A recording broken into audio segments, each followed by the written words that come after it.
এটা জানার জন্য আমি করাক মাঝে কই সময় কম আহি নিশ্চয়, কিন্তু যে লোকগুলাই বসলাই আমি মানিকে চলে এ লোকগুলাই আমরা কাল দিনে পুঁজি হেতা দূর দূরে করে লোকগুলা চলে গেল। এখন যে লোকগুলা হিস্ট্রিক লাগিয়া হিস্ট্রি কিনা কয় হিজ স্টোরি মানে কিনা পুরুষ একর গল্প। হিস্ট্রিটা আমরা জানিয়ে কোন জায়গা আছে, হিস্ট্রিটার জন্য পুছে ওই লোককে এক লোক রাজা দূর রাজা লড়া সে তাকর সৈনিক কতনা রহলথি কতনা অকর লোক মূল্যথি কোন জিতলাই কই দিন লড়াইটা হেলে এগুলো আমরা নি পড়ি। মানে হিজ স্টোরিটা মানে কিনা হলে গল্প কাহিনী।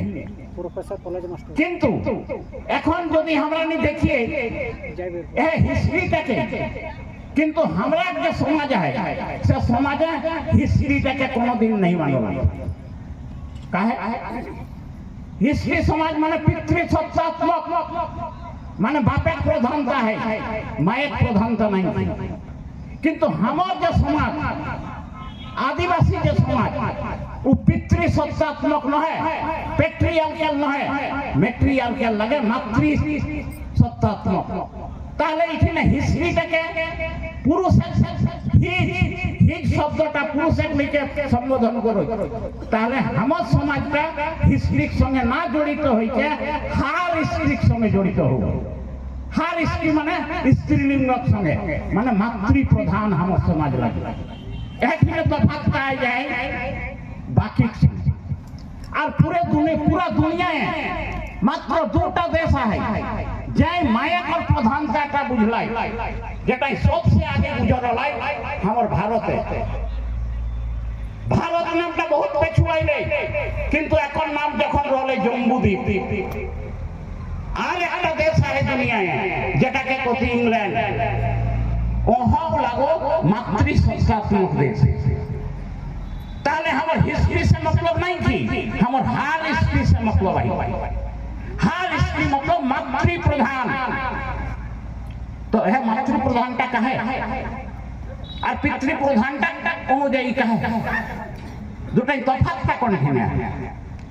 तो ध्यान रख रहे हैं एक गंभीर नहीं हुए तो जे लोग गिना हिस्ट्री पढ़ल और खास करके बीए से ऊपर पढ़ल और जदि बीए पढ़ी को जदि हिस्ट्री पढ़या तो हिस्ट्री के तीन भागे भाग करल गला है। तीन भागेर भितरे एक भाग हले प्री हिस्ट्री कोनटाके कहल गला है जखन मानुष किलाई कोनो लेखेलाई नहीं शिखरला तखन एक जे गल्प गिला है सेई गिला कहल गेले प्री हिस्ट्री। ताकर पर लोके लिखे शिखला যখন লিখে শিখলা তখন কেথি লিখই গলা পাথরে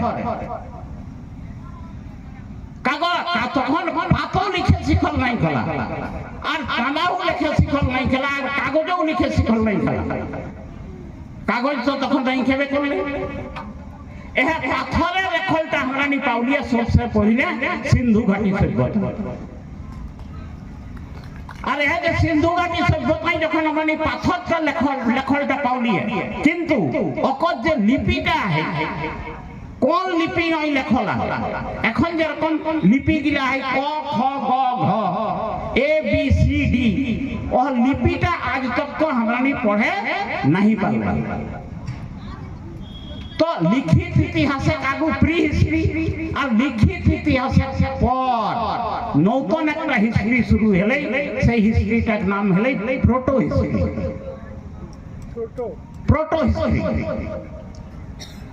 ताकर परे किंतु सिंधु घाटी सभ्यतार जे लिखित प्रमाण गिला पावला है एखनो पर्यंत हमरा नहीं पढ़े नहीं पाला है। काल दिने पढ़े पारो तखन बुझे पारो जे अखरा की रकम रहन सहन की जन्य लेखला सेगला स्पष्ट हेते किंतु এখন अंधकार जुगे सेटा गिरिया। एकर परे लिपि हमरा नहीं घुरी के कहां पाओई है लिपि हमरा नहीं घुरी के पाओई है कि ना। एकटा लिपि काइथी लिपि কাইথি লিপিটা মানে কিনা কাঠে যেগুলা লেখইতলা কাঠ মানে কিনা মাটি কর যে দেওয়াল গিলা দেইতে উঠি ঘরে তখন সেটাই লিখইতলা সেই লিপিটা লাগে কাইথি লিপি এ কাইথি লিপিটা আমার ঝাড়খণ্ডে হাজারিবাগ আর গিরিডি চলই কিছু আমার ধানবাদ সাইডে তোপচাচি দিকে बगोदर साइड है और फिर हमरा ने देखो ये तोपचाची साइड है चलो मात्र 10 बछर आगु वहां जितना दलिल गिला रहे सब दलिल गिला काइथी लिपि लिखल रहो काइथी लिपि पढ़ने वाला यहाँ क्यों नहीं তখন গিরিডিয়া ডিসি একটা প্রচার দিলে যে এহ দলিল গিলা যে পড়ে পারতাই তাকর জন্য সরকারি 10টা পোস্ট বাড়াও কিন্তু একটি লোকে কেউ জানত নেই কাইথি লিপি এখনো তক তো 10টা পোস্ট খালি আছে আর ও যে দলিল গিলা লেখল গলাই এখনো কেউ পড়ে নাই পারে একর পরে কাইথি লিপি পরে ইহার একটা নতুন লিপি আইলে তাহলে কাইথি লিপিটাও এখন যদি কাকু দরকার রাখতে পড়ে এখন আমার ভারতবর্ষে কিছু লোক আহা মাত্র গণতে 7 লোক কিন্তু 7 লোক গভর্নমেন্টের পোস্টে চাকরি করা তো ইহা কম পেমেন্টের জন্য ইহা নাই আইলা একর পরে আর একটা লিপি বিকাশ করো যে লিপিটাকে कहल गेलै देवनागरी लिपि যে লিপিটাই লেখল गेलै संस्कृत যে লিপিটাই লেখল যায় হিন্দি এহ देवनागरी লিপিটা কবে আবিষ্কার হলো এহ देवनागरी লিপিটা আবিষ্কার হলো 1030 খ্রিস্টাব্দে 1030 খ্রিস্টাব্দে মানে এখন 2023 চলো এটাকে আমি যদি পেছুয়াই দিই তো 1200 বছর আগে তাহলে 1200 বছর 1200 এহ দিকে সংস্কৃত কে লেখল গেলা হিন্দি গ্রন্থ গিলা লেখল গেলা তাকর আগে যখন লিপি নাই খেলে তাহলে কোন ভাষায় আর কোন লিপি তুই লেখলে বই গিলা किंतु कोई दल गलई कि ना सभी भाषाओं की जननी संस्कृत है हम लोगों का बच्चा जी नहीं गलत बात नहीं करें सभी भाषाओं की जननी संस्कृत है हम लोग पढ़ते आए हैं और अभी भी पढ़ाया जा रहा है मगर जो लोग पढ़ रहे हैं और जो लोग पढ़ा रहे हैं अपना उत्तरदायित्व को नहीं समझ रहे हैं कम से कम सही बात को अगर नहीं बोल सकते हैं तो गलत बोलने का भी अधिकार सभ्य समाज को होना नहीं चाहिए खास करके पढ़े लिखे लोग अगर आप सही बात नहीं बोल सकते हैं तो गलत बात बोलना भी आपका उचित कदम नहीं होगा और पब्लिक उसको एक्सेप्ट नहीं करेगी तो इसका मतलब क्या हो रहा है 1030 ईस्वी यानी 11वीं शताब्दी के बाद जब देवनागरी लिपि का आविष्कार होता है तब ये सब किताबें लिखी जाती हैं मगर 1917 ईस्वी में यहाँ एक अंग्रेज साहित्यकार आते हैं उनका नाम था मिस्टर कनिंघम 1917 ईस्वी मतलब करीब करीब आज मान के चल सकते हैं 104-5 साल पहले वहां वो देख रहे हैं एक विचित्र लिपि यहाँ पर है और वो विचित्र लिपि क्या था कोई पढ़ नहीं सका और वो जो लिपि देखा गया तो आगे चल करके उसको पढ़ने के लिए 1917 से लेके 1937 ईस्वी मतलब 20 साल लग गया और उस लिपि को यहाँ पढ़ने वाला कोई आदमी नहीं था नतीजा उस लिपि को पढ़ने के लिए जर्मन का एक फोनेटिशियन को बुलाया जाता है भाषाविद उनका नाम था मिस्टर प्रिंसेप और 1937 ईस्वी में जाकर के उस लिपि को पढ़े और पढ़ करके उस लिपि का नाम रखे धम्म लिपि, बम्भी लिपि। और उसी में पता कहां से चल रहा है, तो यहाँ पता चल रहा है एक अशोक नाम का यहाँ चक्रवर्ती सम्राट थे जिन्होंने इस लिपि से शिलालेख लिखवाया था और स्तूप बनाया था 84,000। और ये स्तूप कहां से लाया था? और यही स्तूप बौद्ध के स्मृति में बनाया गया था। बौद्ध आज हम लोग कहते हैं कुछ लोग, मगर हम लोग कहते थे उसको बुद्ध। अब देखिए कितना मजेदार घटना घट रहा है। तो इसका मतलब क्या हो रहा है? सिंधु घाटी से लेकर के 1030 ईस्वी के बाद लिपि आ गया देवनागरी, और देवनागरी में सबसे पहली किताब लिखी गई वेद, और उस किताब का नाम रखा गया ऋग्वेद। और उसी को आकर के वेद व्यास नाम का आदमी ने 4 भाग में बांट दिया। ये अथर्ववेद, यजुर्वेद, ऋग्वेद, सामवेद। और इसमें लिपि का प्रयोग किया गया है देवनागरी और संस्कृत। तो ये किताब कब लिखी गई है? 1030 ईस्वी के बाद। और 1030 ईस्वी के बाद अगर लिखी गई है, इसका मतलब क्या साबित हो रहा है? ये किताब बहुत पुरानी नहीं है, आज से 1200 साल पहले करीब लिखी गई है। मगर कहा क्या जा रहा है? दुनिया के सबसे पुरानी किताब ऋग्वेद है। इसका मतलब क्या हुआ? 1945 में सिंधु घाटी सभ्यता खत्म होता है और 1030 ईस्वी में हिंदी लिपि आता है जिसको देवनागरी कह रहे हैं। तो इसका मतलब 3500 साल का गैप जो था, उस गैप में कौन सा लिपि और कौन सा भाषा यहाँ चलता था? अरे वही भाषा था, पाली भाषा, पकीत भाषा, प्राकृत नहीं, पकीत। और उस समय तब ऐसे स्थिति में जब हम लोगों को पता नहीं था तो उसको डार्क एज कहना चाहिए था, अंधाधुंध। मगर यहाँ बोला क्या गया? आज से 3500 साल पहले वेद की रचना की गई है। यही हमको पढ़ाया गया। तो अगर 3500 साल पहले अगर वेद की रचना की गई है तो कौन भाषा में की गई है? संस्कृत में। कौन सा लिपि में किया गया है? देवनागरी में। और इसका आविष्कार ही 1030 में अगर हो रहा है तो 3500 साल पहले पहुंचा कैसे दिया? वेद के बाद। मगर वेद भी कौन लिखा ये स्पष्ट नहीं है। कोई नहीं कह सकता है वेद को किसने लिखा है।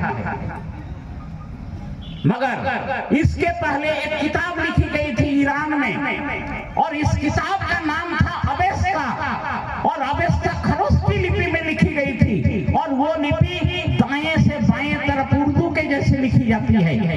अभी भारत में जितनी भी भाषाएं हैं वो सभी भाषाओं को लिखा जाता है बाएं से दाएं, और वो अवेस्ता किताब लिखी गई है दाएं से बाएं। और अवेस्ता में जितना वर्णन किया गया है उसका 90% वर्णन वेद में है।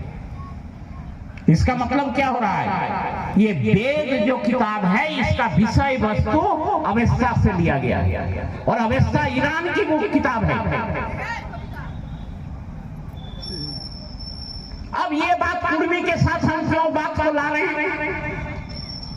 हम कहे क्या, अभी परिचर्चा उठ रहा था कि इतिहास को परिभाषा कैसे देते हैं हम। तो इतिहास का परिभाषा आता है सभ्य काल में मानव द्वारा किया गया क्रमिक विकास इतिहास है। तो 3 शब्द आ रहा है, सभ्य काल, मानव द्वारा, क्रमिक विकास। तो सभ्य काल का शुरुआत कहाँ होता है? जब लोग सिंधु घाटी सभ्यता में या नदी घाटी में जब पहुंच रहे हैं। मगर नदी घाटी के पहले कहाँ थे लोग? तो जो लोग नदी घाटी के पहले जहां रहते थे उसी लोगों के समूह को कबीला कहा जाता था। जैसे चास में एक कबीला है, पुरुलिया में एक कबीला है, रामगढ़ में एक कबीला है, धनबाद में एक कबीला है। 4 कबीला का हम उदाहरण देके बात कर रहे हैं। कबीला का विशेषता क्या होता है?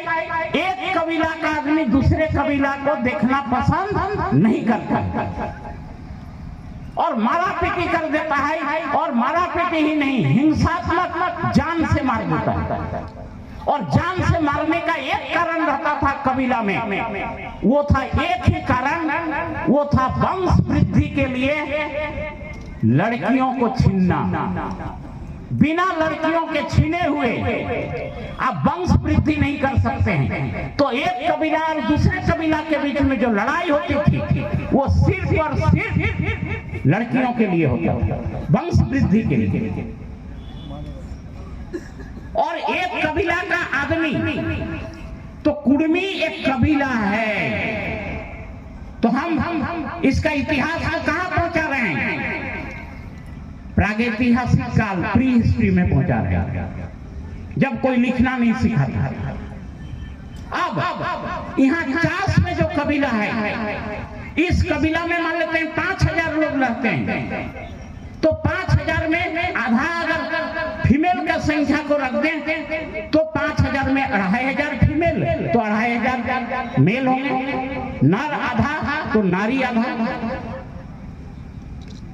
और ये अगर था तो उस 5000 लोगों को कुड़मी, चूंकि कबीलावासी है, और वो सभी लोगों को एक साथ जोड़ के रखने के लिए यहाँ पर एक आवश्यकता होगी, एक भाषा की, ताकि अपना जो अनुभव है अपने बच्चों को, अपने भाई को, अपने बहन को, अपने बीवी को हम लोग सुनाएं। इसी के लिए एक भाषा की आवश्यकता पड़ी। और कुड़मी कबीला जो भाषा का विकास किया, उसी भाषा का नाम पड़ा कुड़माली। तो कुड़माली एक कबीलावाची भाषा है। अभी हम भाषा कह रहे हैं, मगर उस समय कहा जाता था इसको बोली। तो कुड़माली एक बोली था उस समय। अब 5000 आदमी अगर चास में है तो ये कबीला है, इनकी अपनी एक भाषा की आवश्यकता पड़ी, भाषा विकास किए लोग, उसी भाषा का नाम पड़ा कुड़माली। अब इतने लोगों को एक साथ जोड़ के रखने के लिए शासन भी तो करना पड़ेगा, नहीं तो कोई लोग कबीला छोड़ के चला जाएगा, दूसरा कबीला को घुस जाएगा। तो इसको बचाव करने के लिए ये लोग एक शासन व्यवस्था का विकास किए, और उसी व्यवस्था को कहा गया स्वशासन व्यवस्था। स्वशासन व्यवस्था मतलब क्या? हम अपना कबीला के जितने भी लोग हैं उसके लिए नियम बनाए। वही नियम को ही कहा गया, हम अपने शासन करने के लिए अपना व्यवस्था कर रहे हैं, इसी को कहा गया स्वशासन व्यवस्था। और उसी स्वशासन व्यवस्था आज भी हमारे कुड़मी एक कबीला है, कबीलावाची भाषा कुड़माली है, और कुड़मियों का स्वशासन व्यवस्था भी है। वो क्या है? गांव का मालिक महतो जो बात बोलता था, पूरे उस गांव में रहने वाले सभी लोग उस बात को स्वीकार करते थे। मगर ये महतो जो पद होता था, ये पद हम देखे हैं, अध्ययन में यही पाए हैं, ये पद डेमोक्रेटिक नहीं था। एक आदमी को गांव में महतो बना दिया गया, उसका अब पीढ़ी दर पीढ़ी वही महतो ही रहेगा, यानी इसके लिए कोई चुनाव नहीं होता। और 12 गांव का महतो, तुरीडी का अभी मुखिया साहब है यहाँ, है ना, जो महतो यहाँ 12 गांव का महतो होते थे, तब ये लोग बनाते थे एक पोरगोनोच। और पोरगोनोच का जब मीटिंग होता था तो 12 गांव का मुखिया और मुखिया के साथ एक असिस्टेंट मिल करके मीटिंग करते थे। तो 144 आदमी का मीटिंग होता था पोरगोनोच में, और 10 से 12 पोरगोनोच मिल करके एक बनता था मुड़ल। तो आप सोच लीजिए 144 गुने 12 कितना आदमी होगा। फिर 10 से 12 मॉडल मिल करके एक छपाल बनता था। और इस तरह से जाते जाते जाते अंतिम में पहुंचता था हम लोगों का, वो था देश मॉडल। यानी कुर्मी देश का जो मेन आदमी होता था उसी को हम लोग देश मॉडल कहते थे। हम लोगों का कुर्मियों का देश मॉडल राजा घर का था, ये दामोदर संखवार। और उनका वंशज लोग अभी भी है, कहाँ है वो लोग, कड़वा ये थे, क्या कहते हैं, उनका वंशज लोग अभी भी सिरकाबाद में हैं। महादेव को हमने वहां भेजा कि जाके देख के आइए क्या स्थिति है उन लोग। और जब देश मॉडल का मीटिंग होता था, लास्ट मीटिंग हुआ 1929 ईस्वी में, और वो हुआ घाघरगढ़ी में, जिसमें ज्योति प्रसाद सिंहदेव जो यहाँ के राजा थे वो अध्यक्षता किए थे। अंतिम मीटिंग। और वो मीटिंग में जानते हैं हम लोगों का जब देश मॉडल का मीटिंग होता था तो 23,000 आदमी जमा होते थे। और ये लोग जब मीटिंग करते थे तो 7 गांव 7 तालाब में स्नान करते थे और 7 तालाब का गबा देते थे। और गबा करके माथ सब जब ऊपर उठाता था माथा, उसी को पकड़ करके लोग वहां भोजन में परोसते थे। और हम लोगों का जितना ये था, जहां से महतो जाता था, फोटोई जाता था, फुरगुनत जाता था, और मॉडल जाता था, देश मॉडल जाता था, और जो सुप्रीम आदमी होता था उसमें क्या करते थे, 81 गुस्ती हम लोग थे। 81 गुस्ती का लोग मुट्ठी चार जो होता है, अभी भी औरतें घर में खाना बनाती है तो 1 मुट्ठी या 2 मुट्ठी चार जो है अलग करके रख देती है।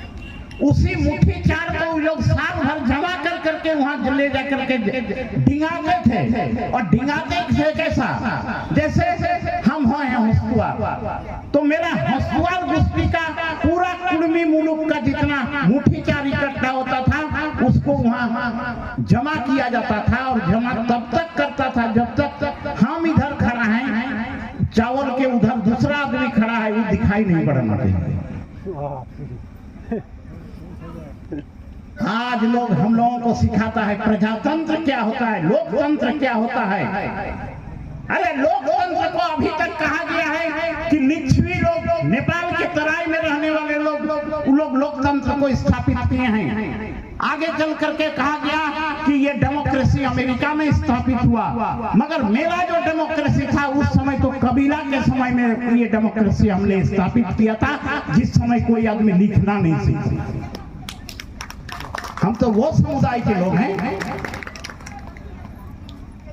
तो अब यहां पर हम देखते हैं मेरा अपना स्वशासन व्यवस्था था, मेरा अपना भाषा था और अपना हमारा कबीला। अब आता है 5,000 आदमी यहाँ पर हैं एक कबीला में। इस आदमी सबको एकजुट रखने के लिए मानसिक समस्या को दूर कैसे किया जाए, इसके लिए लोगों ने विचार विमर्श किया। तब उन्होंने एक नया सिस्टम का डेवलपमेंट किया और वो सिस्टम था क्या, धर्म। ये धर्म का अब आविष्कार हो रहा है। और वो धर्म हम क्या चीज को अपनाए, तो बूढ़ा लोग जितना भी लोग बैठे थे सब लोग निष्कर्ष में क्या पहुंचे, धर्म मतलब जो हम धर करके रखेंगे, जिसको छोड़ेंगे नहीं, और हम उसी को धर करके रखेंगे जो हमको लाभ देता हो। और लाभ हमको कौन देता है, तो हम चूंकि धान उत्पादन से जुड़े हुए हैं तो मेरा धान का फसल का जो वृद्धि कराएगा वही मेरा धर्म होगा। धर्म किया धान को, और धान के वृद्धि के लिए जो हमको मदद करेगा, उस धान का उत्पादन को बढ़ावा देगा, उसी को कहा गया देवोता, मतलब देने वाला। आज भी शब्द यही देवोता लागू है। कारण आप देखिएगा, एक देने वाला होता है देवोता, तो लेने वाला होता है लेवोता, और यही लेवोता शब्द को आज अपभ्रंश करके न्योता कर दिया गया है।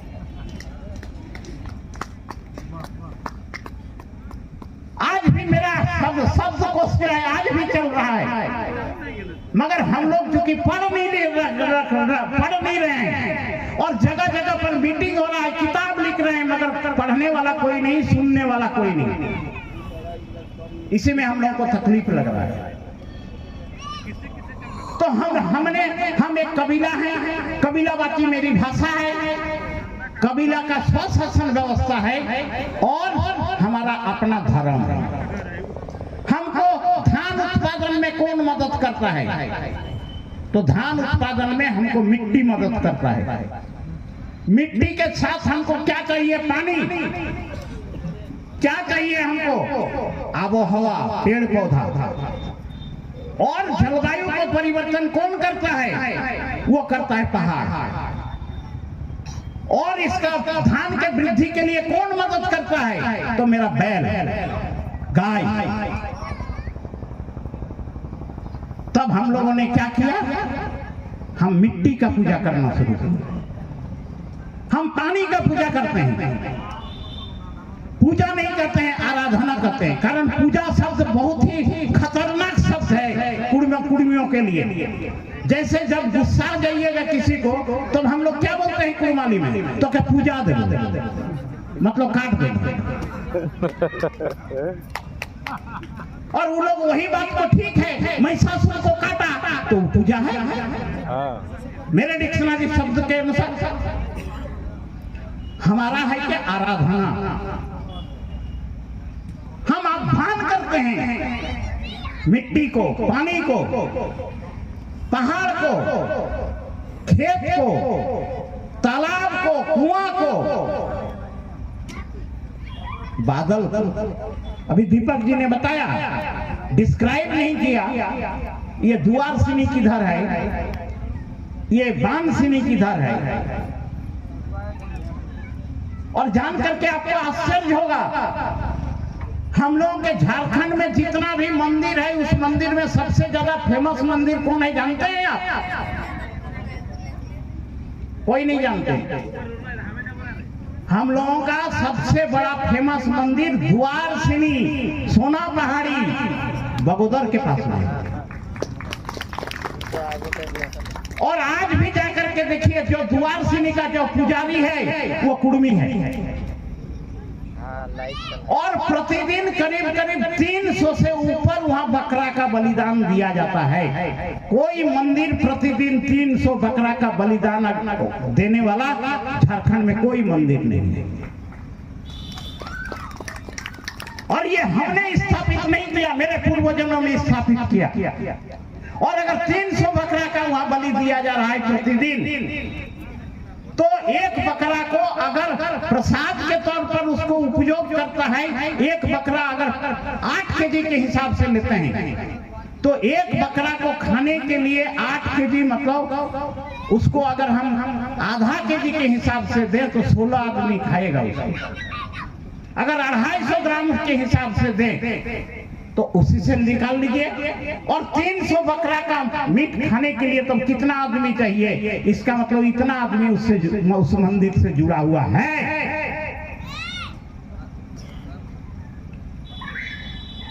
अब आते हैं हम देखने के लिए। अब ये अपना हमारा धर्म है। अभी भी आया सोहराय,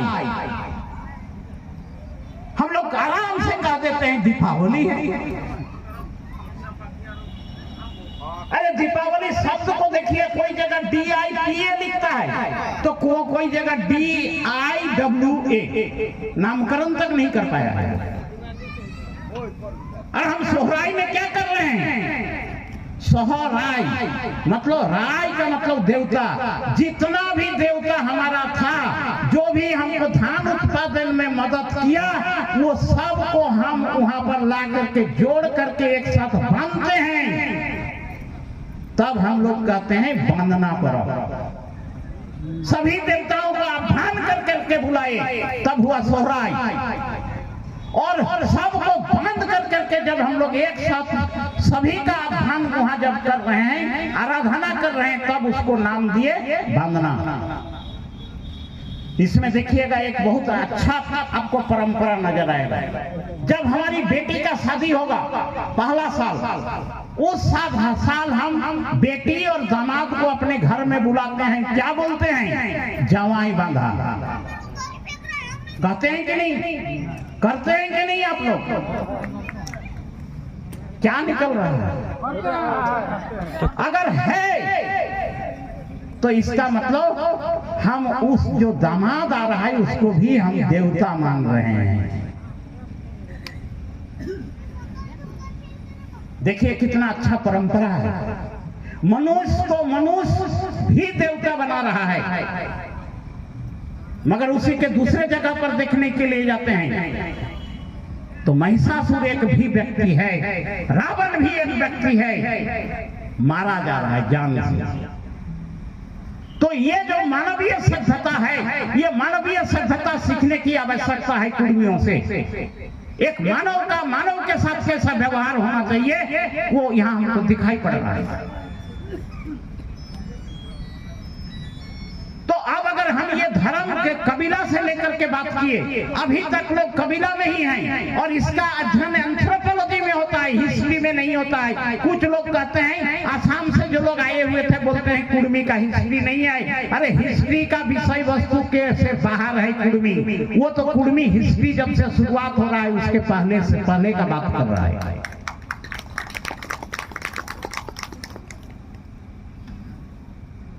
हिस्ट्री को हमको सिखाया जाए, हम पढ़ते नहीं हैं, हमारे लोग पढ़ नहीं रहे हैं, इसका मतलब नाजायज फायदा उठा लीजिएगा। गलत परंपरा को प्रतिस्थापित कर करके लोगों को गुमराह किया जा रहा है। और सब का सब हम इसीलिए आप लोगों को दोषी ठहराए। 40 साल से नीचे का आदमी और 60 साल से नीचे का आदमी का बात मत कीजिएगा। इसीलिए उन लोगों का दायित्व बनता था ये सब किताबों को पढ़ना, ये सब जगह पर आकर के बात को सुनना, समझना और समाज के बीच में ले जाके पहुंचाना। मगर 50 चंदन की आरी में 167 गांव के अगर लोग हैं तो 10 आदमी कर करके आते तो आज हमारे यहाँ बैठा होना चाहिए। बाहर के लोग तो चले गए, 300 आदमी होना चाहिए था, मगर 300 आदमी यहाँ नहीं है। गलती तो हम लोगों से हो रही है, बहुत गलती। और इस गलती का कौन सुधार करेगा? हम ही सुधार करेंगे। सब एक उभर करके आया, वो शब्द आया क्या? ब्राह्मण। ब्राह्मण का मतलब जानते हैं कोई? ब्राह्मण कोई जाति नहीं होता था। त्रिपिटक किताब पढ़िए बुद्ध का, उसमें लिखा गया है क्या? जो लोग पढ़ लिख करके समाज को लाभ देते थे उन्हीं को ब्राह्मण कहा जाता था। उसमें कोई जाति नहीं था। मगर आज क्या हो गया है? ब्राह्मण शब्द को परिवर्तित कर करके ये लोग, और वो लोग बहुत सभ्य आदमी होते थे और पूरे समाज के लोग उनको सम्मान देता था। तो जिनको सम्मान देता था, जो देता था उसको सम्मान कहा गया, और जो सम्मान दिया जाता था उसको ब्राह्मण कहा गया। आगे चल करके सम्मान शब्द हट गया और ब्राह्मण शब्द ब्राह्मण ले लिया। हम बोल रहे थे पाली भाषा। पाली भाषा में क्षत्रज्ञ मुद्धिन्न पाली भाषा री ये अक्षर ही नहीं होता था। तो अगर 3500 साल पहले अगर पहुंचाते हैं वैदिक युग, तो उस समय तो क्षत्रज्ञ री ताली वसा मुद्धिन्न था ही नहीं। तो फिर ऋषि कैसे लिखा और ऋग्वेद कैसे लिखा? जहां री का जरूरत पड़ेगा और यज्ञ के लिए ज्ञ का जरूरत पड़ेगा, कैसे लिख दिया? इसका मतलब वो किताब उतनी पुरानी नहीं है जितनी हम लोगों को समझाई जा रही है। ये 11वीं शताब्दी से शुरुआत होती है, कोई इसका इतिहास नहीं है। मैं कई जगह पर गया हूं, जाता हूं और कोट किया जाता है, और भारत सरकार ने भी हमसे पूछा है आप पहली किताब लिखी गई वेद, वेद के बाद आया उपनिषद, उपनिषद के बाद लिखा गया पुराण, और तब लिखा गया रामायण और महाभारत, अंतिम किताब। पहला किताब वेद, दूसरा किताब उपनिषद, तीसरा किताब पुराण और चौथा किताब महाकाव्य। यही तो किताब है उन लोगों। और ये किताबों में देखिए कितना होशियारी से लिखा है लोग। अगर किसी से पूछा जाए इतिहास में 3 चीज का होना आवश्यक है, समय, स्थान और पात्र। वेद का कोई समय निर्धारित करके बोल सकता है किस समय लिखा गया? लेखक का नाम बोल सकता है कोई? छोड़ दिए, वेद हट गया। आते हैं हम उपनिषद। ये उपनिषद कौन लिखा, कौन भाषा में लिखा, कौन लिपि में लिखा? कोई जवाब नहीं। उसके बाद आता है तीसरा किताब, वो है पुराण। और पुराण किताब जब लिखा जा रहा है तो उसमें विक्टोरिया का नाम आ रहा है।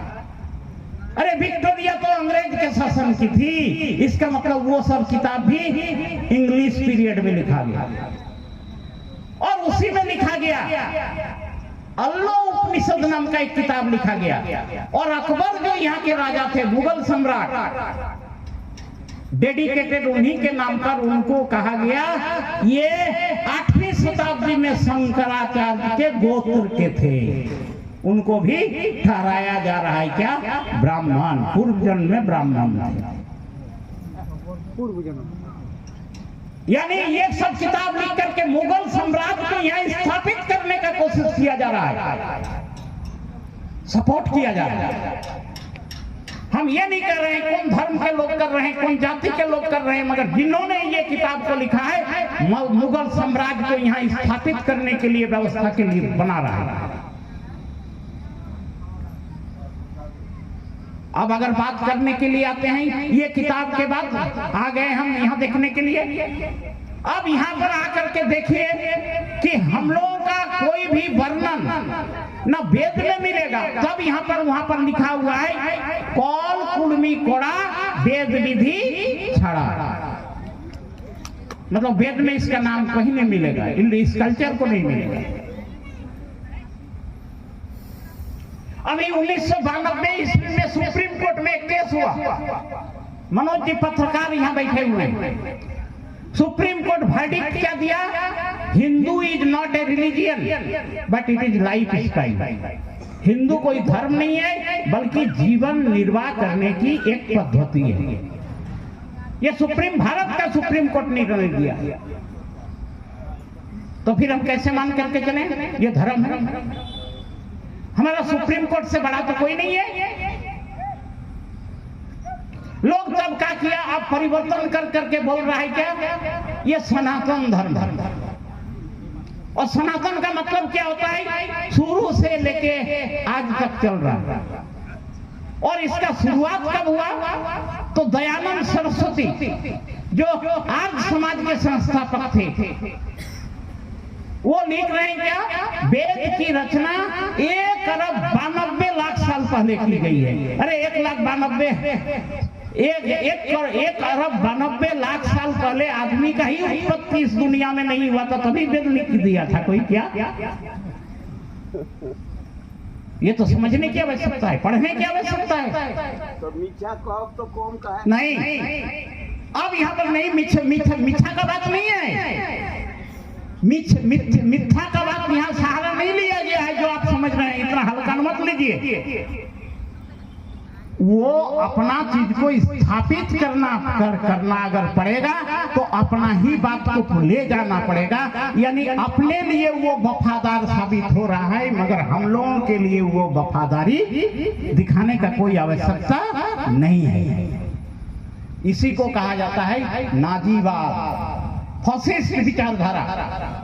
और फॉसिस्ट विचारधारा क्या बोलता है? आप कितनों भी कोई चीज को तर्क के आधार पर हमको पेश कीजिए, हम वो सुनने वाले नहीं हैं, मानने वाले नहीं हैं, करने वाले नहीं हैं। हमने जो सीखा है, जाना है, हम ही उसको करेंगे और आपसे करवाएंगे।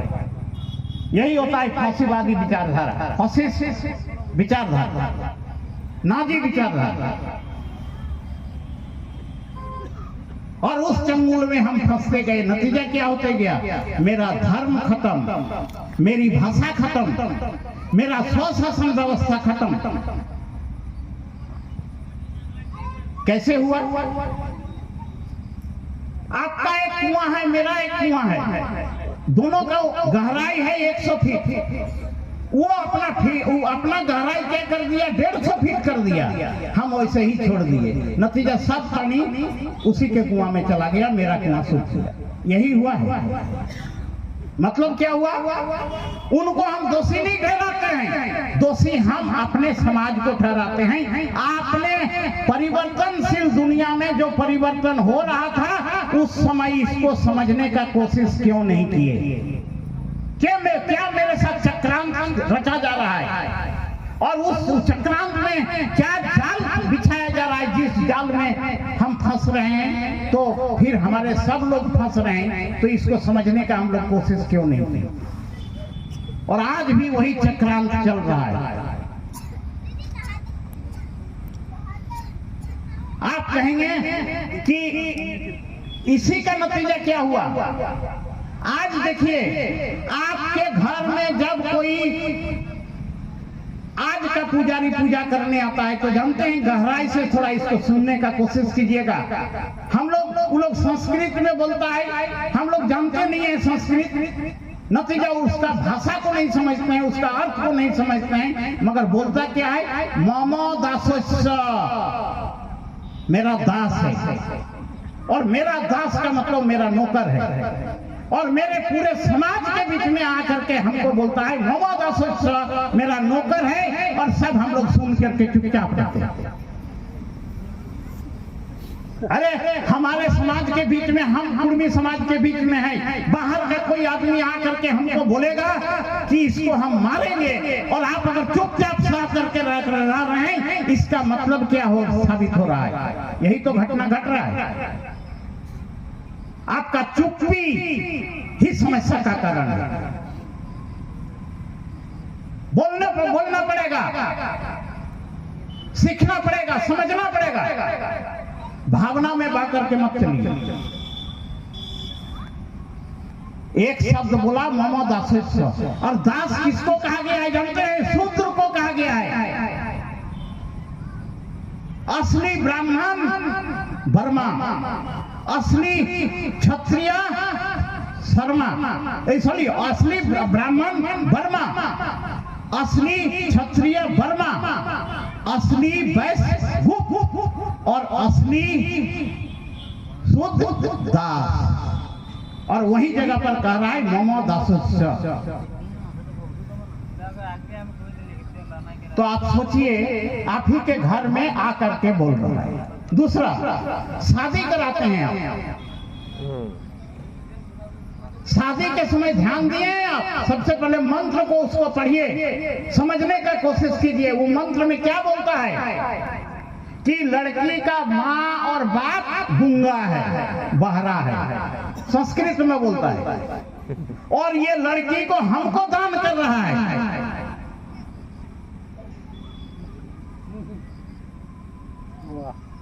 वो मंत्र में बोल रहा है, और पूरे समाज में हम लोग बैठ करके बैठे हैं। हम बैठे हैं कोई चीज के लिए?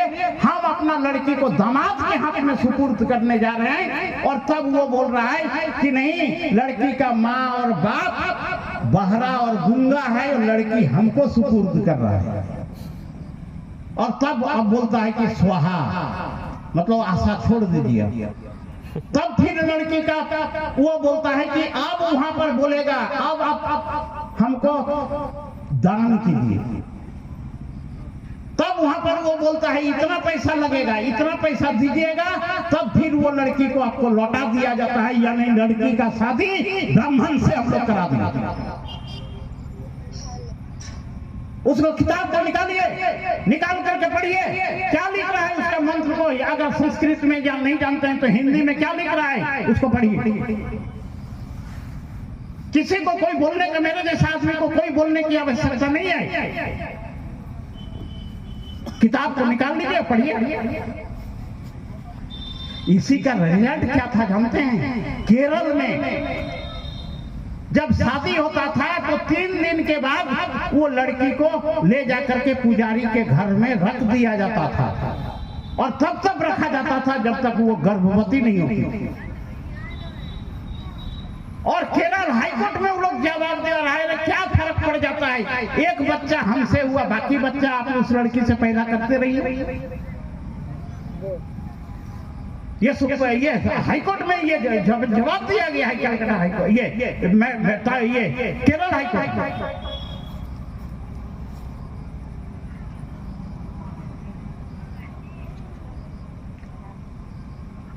हमको तो समझ ही में नहीं रहा आता है, कुछ लोग बिना पढ़े लिखे हो करके बिना सोचे समझे कुछ काम करते रहते हैं। मगर थोड़ा देर के लिए कहिए कि हम नहीं जानते हैं उस भाषा को, हम मान सकते हैं। अभी अगर कोई अंग्रेज आएगा और फटाफट हमको अंग्रेजी में गाली दे करके जाएगा, भले हम उस भाषा को नहीं समझते हैं तो हम चुपचाप रहेंगे जरूर, मगर अंग्रेज क्या समझेगा, ये तो महा बेकार आदमी है, इसको इतना गाली दिए, सबके बीच में गाली गलौज किए, फिर भी कोई प्रतिक्रिया ही नहीं दिखा।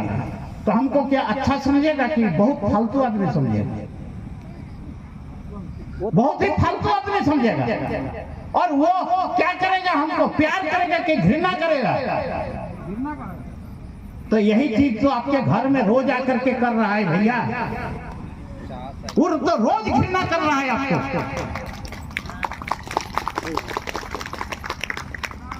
मगर वो भाषा को तो हम पढ़े नहीं है, समझते नहीं है, नतीजा थुथुर सापेक रकम हरबानी, चुपचाप इधर लो 1 लाख, इधर लो 1 लाख, चतुर्दिके ले 6 लाख, फिर भी हम थुथुर सांप के जैसा सब लाख खाने के लिए तैयार हैं। आज लड़की लोग कहने के लिए आती है कि तिलक और दहेज चल रहा है और इसके लिए लड़का लोगों को दोषी ठहराया जाता है और गार्जियन लोगों को दोषी ठहराया जाता है। बिल्कुल ये दोष लड़का और लड़की का, लड़का का गार्जियन का नहीं है, पूर्ण रूप में इसके लिए दोषी लड़की का माँ और लड़की लोग है। सही बात। और ये जब तक लड़की लोग और लड़की का माँ सामने नहीं आएगी तब तक ये तिलक और दहेज का कानून बना दिया, जन्म देने के बावजूद रुका नहीं है। कहेंगे क्यों, इतना बड़ा बात कैसे कर रहे हैं आप? अरे हम लोगों के शादी के समय में कन्यापन दिया जाता है, और कन्यापन का मतलब क्या होता है? इस लड़की से शादी कर रहे हैं, इसके बदले में इस लड़की को पाले हैं, पोसे हैं, जन्म दिए हैं, और जितना जन्म से लेकर के इतना बड़ा किए हैं, उसके बाद इस लड़की को हम अपना घर ले जा रहे हैं, तो इसके बदले में हम पूरा चुकता तो नहीं कर पाएंगे, मगर हम ऋण मांगते हैं, इसके बदले में हम आपको कुछ मुद्रा दे देते हैं। मेरे समाज में कन्यापन है। नतीजा क्या हो जाता है?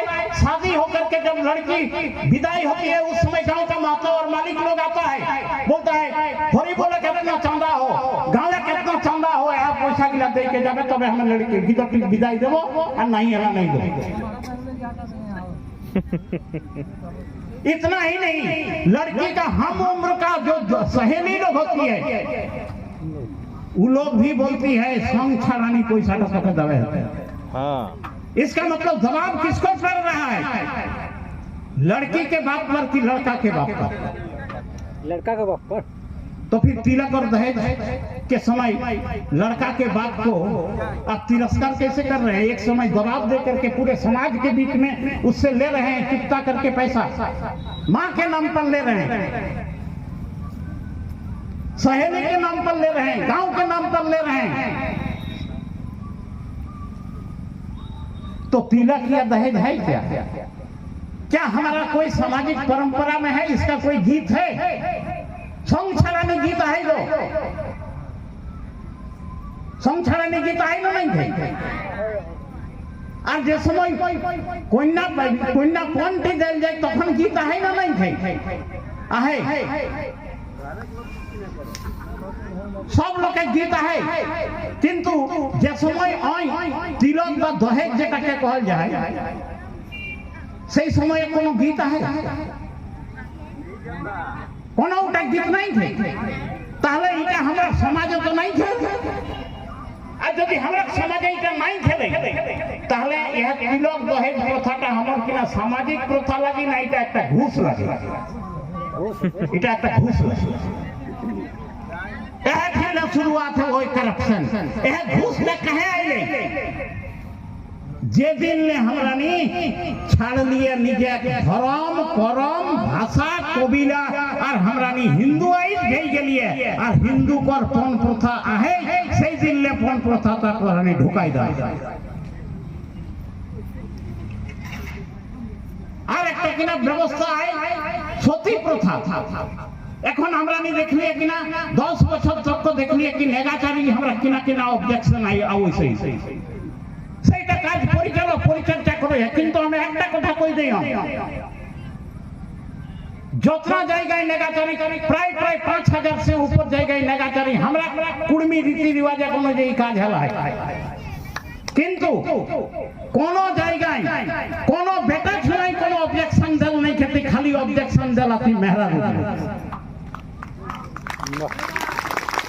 আর हमें একটা তক কই দেই ওই একটি মেহরারু এরকম লাগালে ওই কিরা কই দেলে জানিয়া যদি তুই নেগাচারি हमर ভাতারে যদি তুই কাজ করিস তো हम ফাঁসি লাগাইতে মরি দেব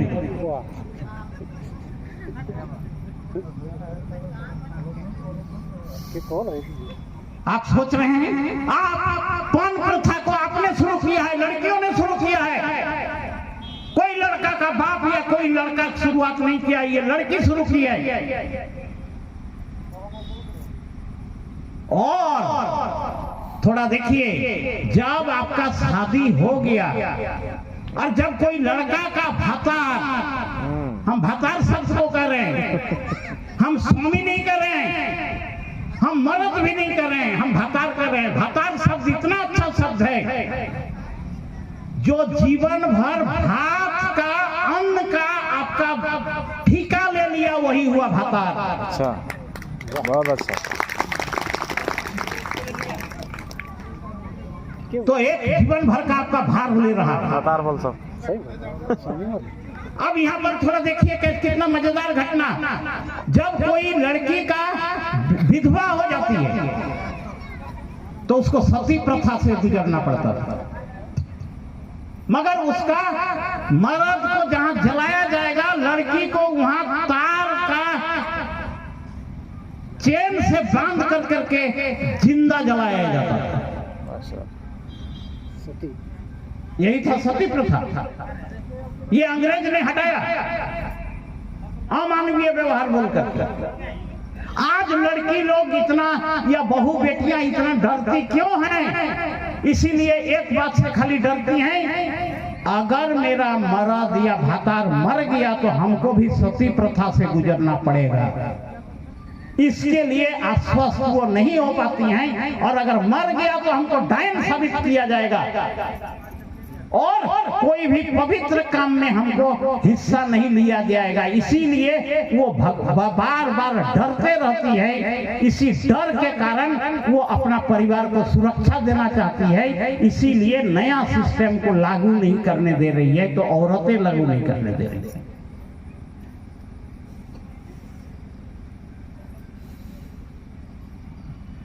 हर जगह पर हमको जितना भी जगह रिपोर्ट आया है कोई लड़का या लड़का का बाप या भाई मर्थी या ये सब काम करने से कभी हिचकिचाता नहीं है मगर औरत लोगों को एक साथ इकट्ठा होकर के बोल रही है शुद्ध नहीं है ओई ना करो अरे भाई ओई नहीं करना शुद्ध नहीं है तो अकर घाटटा इ যখন কেউ মরো হয় তখন ওকে কোন শুদ্ধ করে হয় তখন ওই নিজেই শুদ্ধ হইতো ব্রাহ্মণের দ্বারা তো ব্রাহ্মণেই পূজা করে তাহলে নিজে ঘাটটাই নিজেই শুদ্ধ হইছা অন্য লোক শুদ্ধ তো নেই করই তো কুড়মি যদি নিজে ঘাটটাকে শুদ্ধ করই তো অন্য লোকে কোনটা দরকার আই তুই নিজে ঘাটটাকে নিজেই শুদ্ধ করে পারিস তো আমি নিজে ঘাটটাকে নিজে শুদ্ধ কানি করব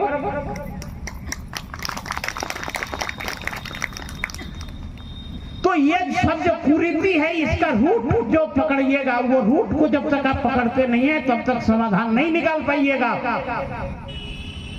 हम लोगों के समाज में विधवा शब्द भी नहीं है और हमारा समाज में सती प्रथा भी नहीं था। अगर कोई लड़की का हस्बैंड मर जाता है तो उसको सांधा होता है। तो कहां विधवा है? उसका भी तो शादी हो रहा है। संघा विवाह उसको हम लोग करते हैं, बस सांधा करते हैं। नहीं, हम आज नहीं हो रहा है वो बात अलग है, मगर मेरे यहाँ प्रथा था या नहीं? और देखिएगा, थोड़ा ध्यान दीजिएगा आप लोग जो काम करते हैं। ये आप अगर घर में हैं और आपका बीवी भी घर में है और उस समय कोई ब्राह्मण उसके घर में आ गया और अगर उसका मर्द बोल रहा है कि इसको कोई दाम नहीं देना है, तो लिंक दे दो। और उस घर की औरत क्या करती है जानते हैं? न्यूज में डाल दो। कौन कमाइना घाट में बाहर आता है। अब बाहर निकल गया, उसी समय वो ब्राह्मण आएगा और कौन सूफ नहीं मार चार पैसा सब देके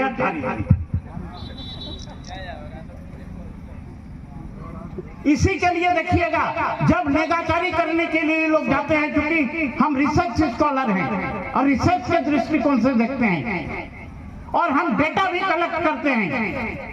उस डेटा में जब ये लोग जाते हैं और बोलते हैं कुर्बानी नेगाचारी से सभी पद्धति से हम लोग अपना काम करेंगे, एक मत हो गया। ठीक 1-2 दिन के बाद वो ब्राह्मण उसके घर में जाता है। जिस समय उसके घर में कोई लड़का नहीं रहता है और औरत लोगों को समझाता है अलग अलग बात, और अलग अलग बात समझ करके जो आप विचार दिए थे, एक्सेप्ट किया था लोग, उस एक्सेप्टेंस को तोड़ देता है। ये घटना घटता है। तो आप यहाँ समझने के लिए आवश्यकता क्या चीज का है? हमारा अपना पद्धति है, और अपना पद्धति अगर है तो हम अपना पद्धति को क्यों नहीं अपनाएंगे? हमने पूछा कि कुर्मी लोग अभी नेगाचारी पद्धति से काम कर रहा है, इसमें आप लोगों का इनकम तो घट गया। तो अगर इनकम घट रहा है तो आप लोगों का इसमें कोई ऑब्जेक्शन है क्या? तो वो बोल रहा है, क्या बोला सर? हम लोग कभी भी कोई कुर्मी के घर में कोई काम करने नहीं जाते। साफ इनकार कर दे रहा है। हम बोले कैसे आप आधार बना रहे हैं, कैसे बोल रहे हैं? तो बोले कि सर जिस दिन उसके घर में कोई मरेगा हमको बुलाने आता है, हम जाते हैं। आप बुलाने नहीं आइएगा, हम नहीं जाएंगे। सही बात, सीधा सा बात। तो इसका मतलब वो नहीं आ रहा है, हम लोग जाके बुला रहे हैं। तो गलती उसका है कि हमारा है? हम लोग का है, हमारा है गलती। और इधर कहेंगे हमारा बेटा को नौकरी नहीं लग रहा है। अरे नौकरी मिल रहा है पुरुलिया में, और आप उपक्रम करके बेटा को भेज दे रहे हैं धनबाद में।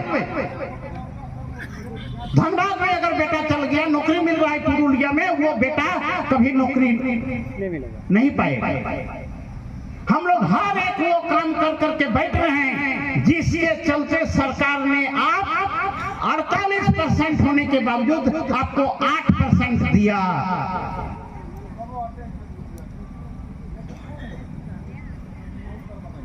और यही फील्ड में आकर के देखिए कितना ज्यादा काम करते गया है लोग। जब इतिहास हम लोग पढ़ते हैं कल दिन के बाद, आप लोग नहीं पढ़ रहे हैं मगर काम करके जा रहे हैं। जानते हैं जिस दिन आप लोगों का बच्चा लोग वो किताब सब पढ़ लेगा, उस दिन से आपको घर में नहीं ठहरने देगा, गर्दन पकड़ करके निकाल देगा आपको घर से।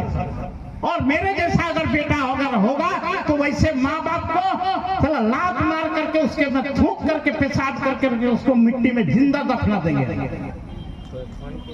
इसीलिए करेंगे कि तुम जिंदा रहते हुए ये सब उपक्रम कर करके क्यों रखा है, इसका प्रतिशोध क्यों नहीं किया, इसका विरोध क्यों नहीं किया?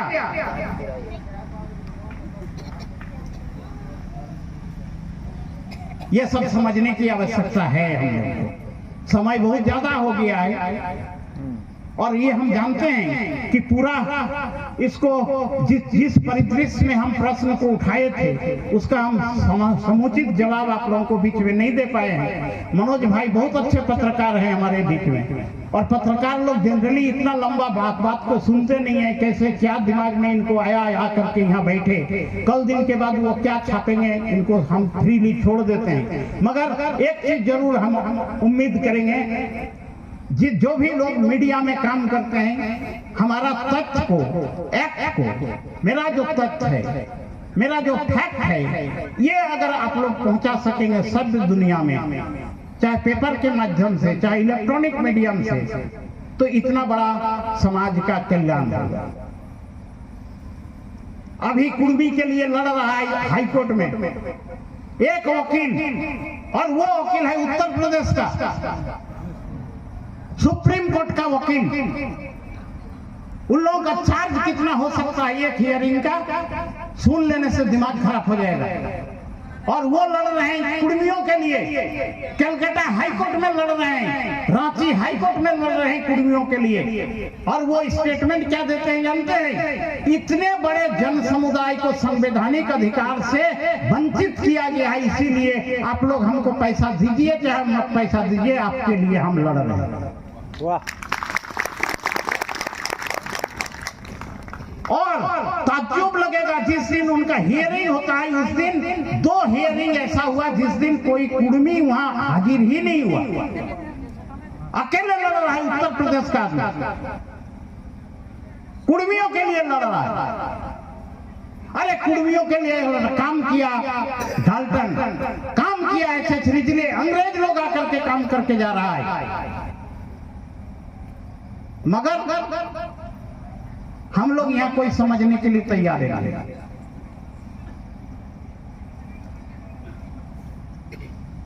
और मार्केट में जाकर के थोड़ा घूमिए, आपके बारे में, क्योंकि मनोज भाई सब जगह पर जाते हैं, इनका अनुभव तो इतना कटु होगा, इनको बोलने का यह मौका नहीं दिया गया है, और मौका देना भी नहीं चाहिए, नहीं तो बहुत चीज उगल देते। और इनका बात अगर सुन लेते तो रोंगटा खड़ा हो जाता है, और कई जगह मेरा भी रोंगटा खड़ा हुआ है। इसीलिए मनोज भाई को कभी कभी हम बोलते हैं, अभी उतना रोंगटा मत खड़ा कीजिए, एखन ओस्ताद एक नाच गिला बाकी है, ओस्ताद तो रानी है कर रहा है। एनीवे, आज शुरुआत हम लोग यहाँ जरूर किए हैं। शुरू में लिए थे राम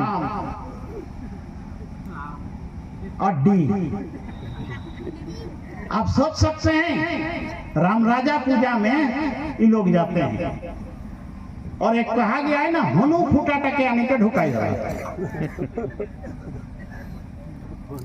अरे कीजिए राम का पूजा, कोई आपत्ति नहीं है, हनुमान का भी कीजिए, मगर सीता के जैसे जलने के लिए आपको तैयार होना पड़ेगा।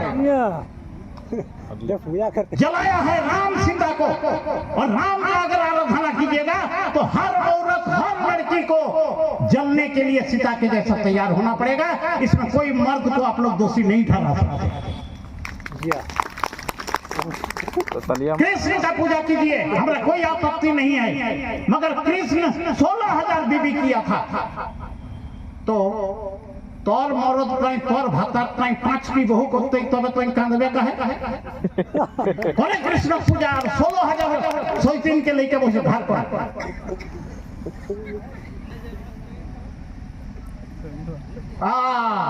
हम कृष्ण का भी पूजा करेंगे, और हम अपना मर्द को दूसरा शादी करने नहीं देंगे। तो वो क्या बोलेगा?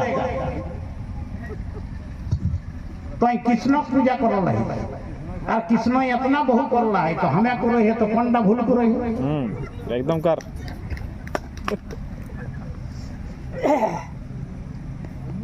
ये हम कोई आप लोगों के लिए व्यंग्यात्मक बात नहीं कर रहे हैं, वास्तविकता से बात कर रहे हैं। तो हम आप लोगों से अनुरोध करेंगे, विशेषकर से महिलाओं को, आप लोग चास चंदन कियारी में 167 गांव है, 167 गांव का 10-10 लड़की अगर औरतें अगर इकट्ठा होगी, तो आप सोच लीजिए कितना औरतें हो जाएंगी, कितना होंगी? करीब 167 को 10 से गुना कर दीजिए, 1600-1700 के करीब है। 1670 1700 के करीब होंगे। अच्छा। इमीडिएटली आप लोग 1700 औरत एक साथ इकट्ठा होकर के औरत के ऊपर जो अत्याचार हो रहा है इसका परिचर्चा कीजिए। आप लोग हम लोगों को बुलाएंगे, हम लोग को बुलाइए, हम लोग आएंगे और आप लोगों का समस्या को सामने लाएंगे। अब घर में बैठ करके रहने का समय नहीं है। इसीलिए कह रहे हैं ये मर्द लोग जितना भी है आज के संदर्भ में सब नपुंसक बन चुका है। किसी में मर्दानगी बचा नहीं है। नहीं होने से पूरे कुर्मी समाज को इलेक्ट्रॉनिक मीडिया के द्वारा, पेपर के माध्यम से इतना तिरस्कृत किया जाता है। कल या परसों सिंहभूम में सरदार लोग जिसको भूमिज कहा जाता है वो लोग मीटिंग किया तो बोल क्या रहा है, कुर्मी की संस्कृति रे দুটা মাদন নিয়ে নিবে আর তিনটা ভিটি ছেলা নিয়ে নিবে আর কোমরটা হিলাবে কইটা বলছে আমাদের সংস্कृति। ये आघात हो रहा है।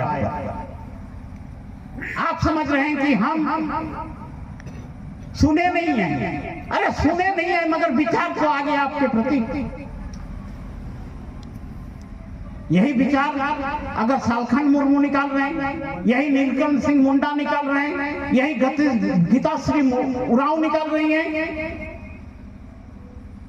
तो हर जगह पर तो हम लोग को तिरस्कार ही तिरस्कार किया जा रहा है। तो अभी हमने कहा क्या थुथुर सांप रकम एकदम माथा दिगो के एक बार बोल रहा हो टैंक दिगो बोल रहा हो या थुथुर सांप रकम तो रानी चुपचाप है।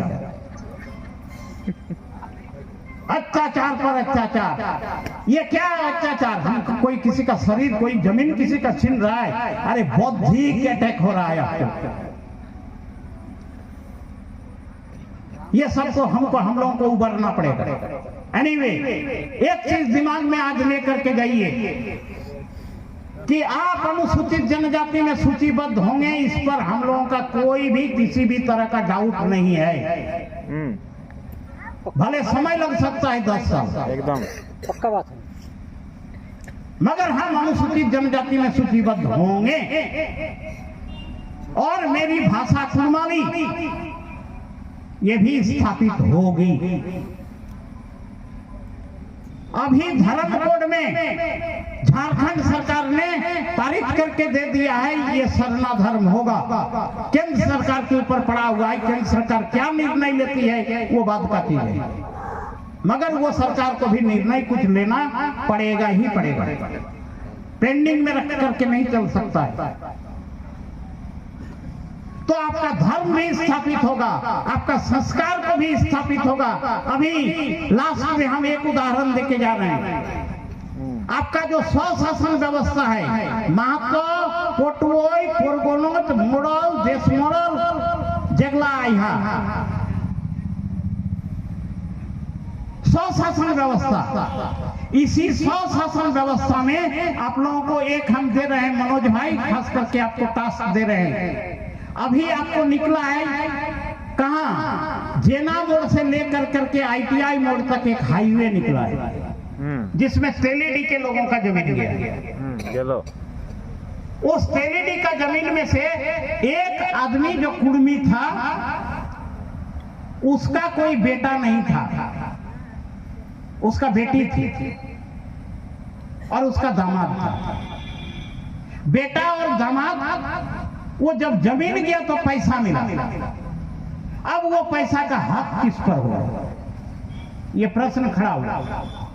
तो भतीजा लोग बोल रहा है ये पैसा हमारे परंपरा के अनुसार, मेरे शासन व्यवस्था के अनुसार बाप का पैसा बेटी हकदार नहीं होती है। अगर बेटी उपयोग कर सकती है मगर वो जमीन को बेच नहीं सकती है,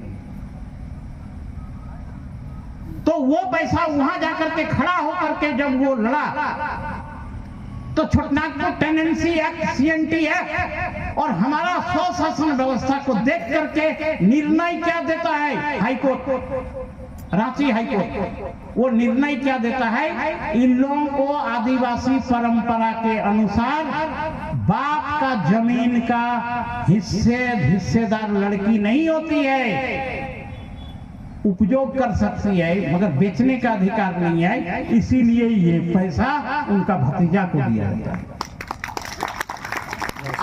या स्वशासन व्यवस्था को मान रहा है? मनोज भाई थोड़ा पता लगा लीजिए। और आप वो जानना का अगर चाहते हैं तो भंडरो नाम का गांव का महेश महतो करके एक लड़का है, लक्ष्मीदा का बेटा, उनको डेटा पूरा दे देगा, उसको हम लोग को आवश्यकता होगी। तो आज भी आपका कोर्ट के आधार पर स्वशासन व्यवस्था को स्वीकृति दिया गया है।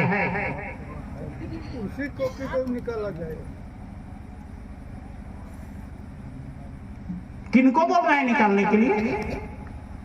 कौन निकालेगा? वही व्यवस्था वाला जो खोज रहा है। व्यवस्था वाला क्या क्या आपका दायित्व नहीं बनता है? हर एक आदमी का दायित्व बनता है। यही तो सबसे बड़ा समस्या है कि आप अगर बोलिएगा तो जाकर के आप ही लेके आइए। हम आराम से बैठे रहेंगे, हमारा कोई दायित्व नहीं है, कर्तव्य भी नहीं है कुछ।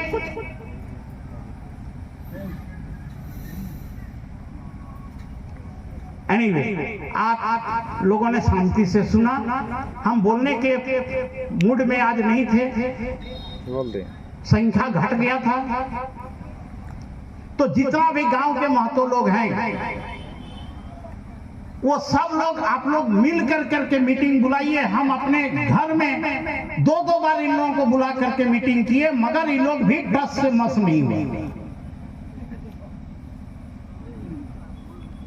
जितना यहाँ चास चंदनकियारी के जितने शिक्षक लोग थे, चूंकि पढ़े लिखे लोग थे, उन लोगों को बुला करके मीटिंग किया गया। उस मीटिंग में ये जो कुर्मी का कल्चर है, स्वशासन व्यवस्था है, ये सब कोई ना पढ़ा और ना इसको लोगों के बीच में फैलाया। मगर एक बात हुआ, वो लोग जो विरोध करता था वो खाली चुप रहा। यहाँ का जितना ग्रेजुएट लड़के लोग थे या लड़कियां थी, उनको भी बुला करके हम लोगों के बारे में बताया गया। मगर आगे चल करके वो लोग भी फ्रंट साइड में नहीं आया। और एक चीज आप लोगों को बोल के हम खत्म करना चाहेंगे। क्या अभी जेपीएससी अगर कोई लड़का या लड़की क्वालिफाई कीजिएगा तो वहां इंटरव्यू में ये क्वेश्चन आप लोगों को रहेगा ही रहेगा, ये कुर्मी है कि कुर्मी है आप। और ये कुर्मी लोगों का आंदोलन क्यों चल रहा है, इस पर प्रश्न उठाया जा रहा है। क्या जवाब दीजिएगा, इसके लिए तैयार होकर के रहिए। एक दूसरा, हमने प्रिंसिपल चास कॉलेज का बनने के बाद हमने चिट्ठी लिखा और उस चिट्ठी से एयरफोर्स का विंग कमांडर मेरे कॉलेज में आए और वो हम बोले कि यहाँ के बच्चे जो हैं एयरफोर्स में, नेवी में या फील्ड में नहीं जाते हैं, सैनिक में, तो इसका कारण क्या है? तो वो बोले कि सर डेटा को अगर बोलेंगे तो 100 वैकेंसी अगर मिलिट्री में निकलता है, चाहे जमीन वाला में हो, चाहे पानी वाला में हो, चाहे हवाई वाला में हो, 100 वैकेंसी अगर निकलता है तो जान करके आपको आश्चर्य होगा, झारखंड से 10 लड़का आता है और वो 90 वैकेंसी बिहार का लड़का लोग ले रहा है। हम बोले कारण, तो बोले पहले तो जागरूकता का अभाव है, नंबर 1। नंबर 2, जो बहुत इंपॉर्टेंट चीज वहां पर आया एक उभर करके, क्या?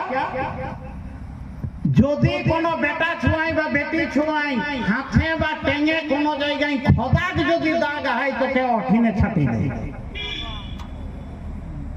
अब देखिए कैसे संस्कार पर आपका चोट पहुंच रहा है। यार हम लोगों का खुदा होना जरूरी है। तो आप सब चीज में पास करने के बावजूद अगर खुदा का कहीं दाग है तो वो अच्छा आ जाता है। अब इसके लिए हम लोगों को बात करना पड़ेगा। कौन करेगा? हम ही लोगों को ये परिचर्चा करने के बाद हम ही लोगों को सामने आना पड़ेगा। दूसरा एक बात, आप चश्मा पहनिए, लड़का होता है लड़की, मगर कॉन्टेक्ट लेंस जो एक होता है आंख के ऊपर में एक गोल जैसा एक लेंस डाल देता है, वो अगर डाल देते हैं तो चश्मा लगा लगाने का जरूरत नहीं पड़ता है। तो आप चश्मा लगाइए, चश्मा में कोई भी जगह छांटिएगा नहीं, मगर कॉन्टेक्ट लेंस अगर कोई लड़का या लड़की लगा ली है, वो अगर मेरिट लिस्ट में टॉप भी अगर कर गई है तो वो भी छटा जाएगा।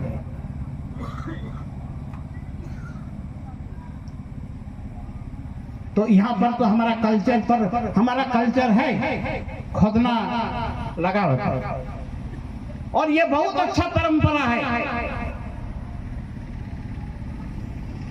अगर खोदना लगा लेते हैं तो जिंदगी भर के लिए टेटवैक इंजेक्शन लगाना नहीं पड़ेगा।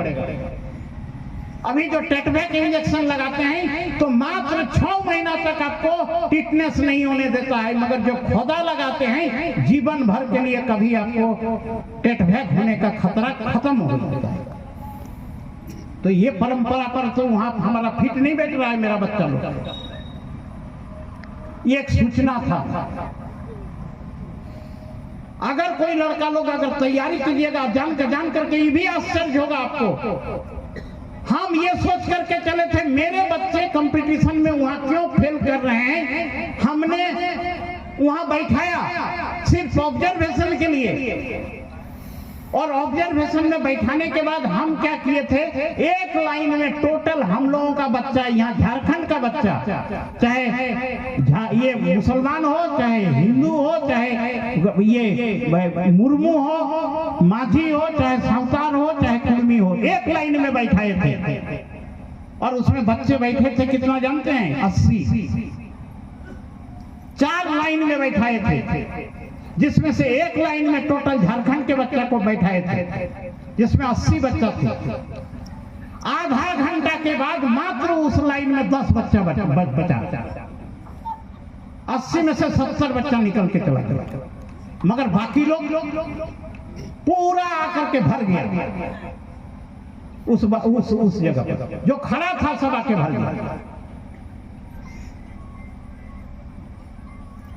अब देखिए नौकरी पाने के लिए वो लोग कितना लालायित है, और वो नौकरी कैसे आप पाइएगा, उसके लिए कंपटीशन का कैसे तैयारी कीजिएगा, क्या क्या क्राइटेरिया है, उस क्राइटेरिया को यहाँ का लोग सुनने के लिए तक तैयार है और कहेगा कि हमको नौकरी नहीं मिलता है। तो ये सब जरूरत है हम लोगों को जानने समझने का। हाँ, हम लोग पत्रकार लोगों को ज्यादातर हम लोग उठपटांग बात बोलते हैं, इसीलिए बोलते हैं कि हम लोग इन लोग कितना तनाव में काम करते हैं आप अनुभव नहीं कर सकते हैं। इनका प्रोपराइटर, इनका चीफ ब्यूरो एक भी आपका आदमी नहीं है। मनोज जी यहाँ कितना अच्छा लिख करके देंगे, एडिट कर दिया जाएगा, स्ट्राइकिंग पॉइंट को काट दिया जाएगा। कल दिन हम लोग इन्हीं लोगों को बोलते हैं तो ही रोते हैं, कहे नहीं भागो कोई के छापा हुआ, तो क्या करेंगे? मतलब प्रिंट मीडिया के साथ भी हम लोगों को जुड़ना पड़ेगा, और पत्रिका ही नहीं बल्कि न्यूज़पेपर भी निकालने का सोचिए आप, तब आपका बात को निकलेगा।